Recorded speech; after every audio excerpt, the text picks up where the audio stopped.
The mysterious disappearance of China's Foreign Minister Qin Gang is a timely reminder that the future of US-China relations will be determined not just by American policy and what's happening domestically in the United States, such as the presidential election campaign. It will also be shaped by developments in China, which at this point are opaque but troubling. From what outsiders can tell, China is reverting to a Mao-era style of politics that we have not seen for decades. More significant than Qin Gang's mysterious removal from power after the authorities attributed his absence to health reasons is the doctoring of websites and press releases to expunge his participation and achievements from the past. Who controls the past controls the future, George Orwell wrote in his novel 1984. And that ominous dictum seems to be the guide to China's elite politics these days. This is a far cry from the technocratic government that Deng Xiaoping ushered in as he reformed China in the 1980s. In those days, the Chinese political system seemed a contradiction in terms, a dictatorship that had age caps or term limits for high offices. Where else did one see this kind of limitation of authoritarian rule? Today, once again, there are no limits to the power of China's ruler. What the scholar Elizabeth Economy has called China's third revolution, the first personified by Mao, the second by Deng, and now by Xi, is still going strong. That third revolution is not just about domestic politics. Xi has consolidated his own power and put the Chinese Communist Party back at the center of society, but he has also sought to present a much stronger and more assertive China to the world. And those decisions have had ripple effects across the globe, especially in Asia, where China's neighbors have been rattled by Xi's more aggressive posture and policies. The US has not handled relations with China perfectly. The Biden administration was needlessly confrontational from the outset, publicly upbraiding Beijing at their first meeting of senior officials.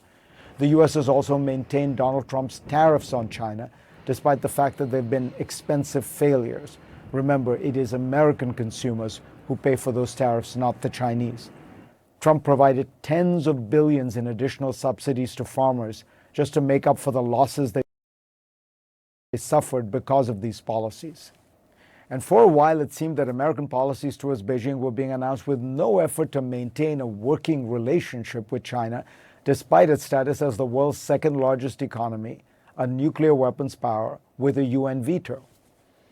But Biden has corrected course. Several of his senior officials, including the Secretaries of State, Commerce, and the Treasury, have met with their Chinese counterparts and tried to stop the decline in relations between the two countries.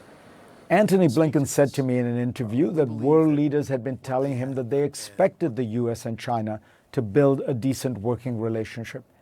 The administration is taking seriously the idea that it will restrict only a limited number of high-end technologies from being shared with China, using the metaphor of a small yard with a high fence. Even some American policies that would provoke Chinese opposition, such as looming new regulations around US investment into China, are now being signaled to the Chinese in advance, in that particular case by Janet Yellen. There are still areas where the US could make a more serious effort. If the Biden administration wants to have productive military-to-military dialogue, maintaining Trump-era sanctions on China's defense minister would seem an odd way to signal that desire. Far better to waive the sanctions so the two sides can talk and avoid misunderstandings on issues like Taiwan. But the ball is really in China's court.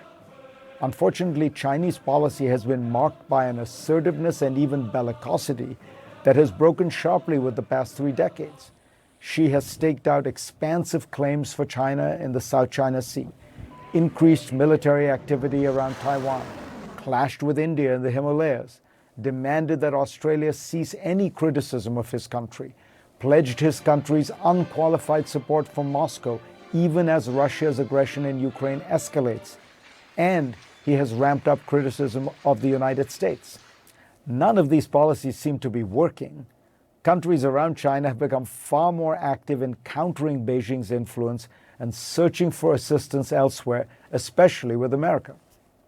From Japan to the Philippines to India, nations are pushing back. Will Beijing recognize this and change?